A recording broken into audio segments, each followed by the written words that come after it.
இப்படி பொய் மூட்டைகளாக நம்மளை பற்றி இந்த அவதூறுகளை அவிழ்த்து விட்ட முதல்வர் அவர்களுக்கும் திமுக அரசுக்கும் சார்பாக கோடிகளை கொட்டி அமர்த்தப்பட்ட அறிவார்ந்த வழக்கறிஞர்கள் அவங்க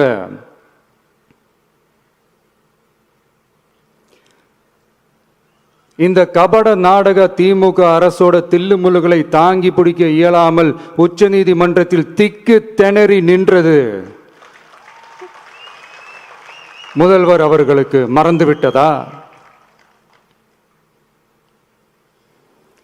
இந்த கரூர் சம்பவத்துக்கு அப்புறமே அவசரமா ஒரு தனிநபர் ஆணையம், அந்த தனிநபர் ஆணையத்தை அவமதிக்கிற மாதிரி அரசு உயர் அதிகாரிகள், காவல்துறை உயர் அதிகாரிகள் எல்லாருமே நம்மளை பற்றி ஃபுல்லாக இந்த அவதூறுகள் பரப்பி ஒரு செய்தியாளர்கள் சந்திப்பு அவசரமாக. இதெல்லாம் ஏன் நடக்குது? எதுக்காக நடக்குது அப்படின்னு ஒட்டுமொத்த தமிழக மக்களும் கேள்வி கேட்க ஆரம்பிச்சாங்க. இதுவும் தமிழக முதல்வர் மறந்துட்டாரா? அதுக்கப்புறம் அந்த தனிநபர் ஆணையத்தை தலையிலேயே கொட்டி வீட்டுக்கு அனுப்பிச்சிட்டாங்க. அது வேறு விஷயம்.